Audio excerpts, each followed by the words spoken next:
and all that. So I think there are a few things that need to be explained about the economic boom, and there's some things that need to be explained about this good governance we're supposedly undergoing right now. The last is, we'll try to make some very, very initial projections about what might happen in 2014. Wala naman kaming bolang kristal, all of us here, but to the best of our ability, for now, this is what our discussions of let us debate will be the trends for 2014. If they change in February 1, well, ganda naman talaga pag-project. There's always a risk, but at least we're trying to draw some conclusions from looking back on 2013.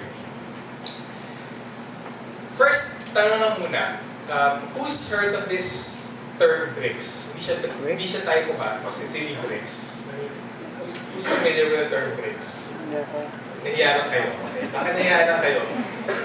BRICS was thought up by Goldman Sachs in 2001 to refer to Brazil, Russia, India, China, and South Africa. So noong 2001, big, natahan ko sa sarili ko kasi papagalitan ako at mag-overtime ako.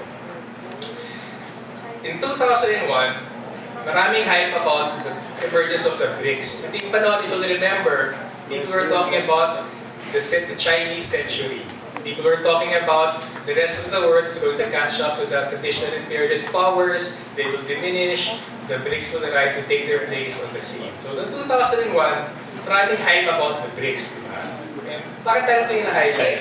Relevant to for the supposed Philippine economic boom right now. Bakit? Kasi, if Goldman Sachs in 2001 thought up of this nice name called BRICS, after thinking of this nice term BRICS, bumuhos yung investments, maraming hype in the mass media, maraming hype among governments. Every time they take WTO, IMF meeting, or World Bank meeting, or the UN meeting, you always start raving about the BRICS. It had the effect, over the last decade, grabe yung boost ng investments in those countries. And for a time, maganda naman yung economic performance nila. Pero, this is the pero. Every time, meron, sa showbiz to eh. In showbiz, every time may rising star, today's rising stars are usually tomorrow's has-beens, di ba? Ang nangyari, after 2001, may BRICS Cup, siya yung rising star. Has-been na siya ngayon. Sino yung rising stars ng global economy ngayon? If you ask Goldman Sachs and International Finance Capital. Look at the piece. O, di ba ang cute? Civets. Yung may civets sa Pilipinas, yung bobcat ko yun hindi. Ano dito? Ano yung tumatae? Musa. Hindi ba yun? Civet yan, okay? So, these are not made up. Well, actually they're made up, but Ibon did make this up. After the BRICS in 2001, finance capital realized, hey, it works to give a catchy name, get money going to those economies, make, encourage a boom, make money out of it. When they die out, think up new names. And new countries invest money in. So nandiyan ang civets, mints, cards, may yung workout dito. Cash, yun ang paborito ko, may cash. Quick run through lang. The countries involved, kinakain ko kasi absurd talaga siya. Yung civets ay Colombia, India, Vietnam, Egypt, Turkey, South Africa. Yung MIST, Mexico, India, South Korea, Turkey. Yung MITS, Malaysia, India, New Zealand, Turkey, South Africa. Yung cards, Canada, Australia, Russia, Brazil, South Africa. Yung cash, sa nito, Canada, Australia, Singapore, Switzerland, Hong Kong. Relevant sa atin yung CAP tsaka yung TIPS. Kasi yung T dyan, yung Philippines. So this was thought up 2 to 3 years ago, coinciding with this high-tech na boom sa, di ba? Sikat na yung Pilipinas noong 2010. They came out with the term na CAP tsaka TIPS. Yung CAP, Chile, Argentina, Peru, Philippines, Thailand. Yung TIPS, Turkey, Indonesia, Mexico, tsaka Philippines. So basically, bakit ako nag-start dito? Grabe yung hype. Once may label na for the Philippines and that country grouping, may hype talaga. And the way the world works right now, grabe yung glut ng capital in the world, grabe yung paghanap ng new opportunities for profit seeking. As proven by what happened nung BRICS, rising star noon, has been ngayon, every time you label someone a rising star, for a time, self-fulfilling prophecy siya. Ngayon, yun ang nangyari sa Pilipinas. It's a self-fulfilling prophecy, kung naging CAP at TIMS tayo, parang galing-galing natin. Pero yung question is, if it was self-fulfilling for a time, yun nga, balik tayo sa showbiz. After a time, yung rising star ay magiging has-been. Negative, no? Actually, napuna ako ng isang ni Jazz na aming executive committee member kasi napaka-negative ko, pero ang hirap na hindi maging negative. At ang endpoint naman dito, we identify the problem to be able to identify yung solution. So yung summary ng aming presentation is to identify the factors for deepening crisis and disillusionment in the country, and hopefully, coming out from that, to find solutions to our problem. Ito yung favorite figures ng government. I'm sure familiar to everyone who's been watching the monitoring the mass media. 7.4% refers to the Philippine growth in the first 3 quarters of 2014. What's worth highlighting about that is the fastest growth in Asia, among the fastest in the whole world. So talagang lot of hype about that. 35.3%, itong increase in the first 10 months of the year in foreign investment in the country compared to last year. 3.4 billion recorded foreign investments in the first 10 months of 2013. 114.8%, triple-digit growth rate, approved foreign direct investment in the first 9 months of 2013, 226 billion.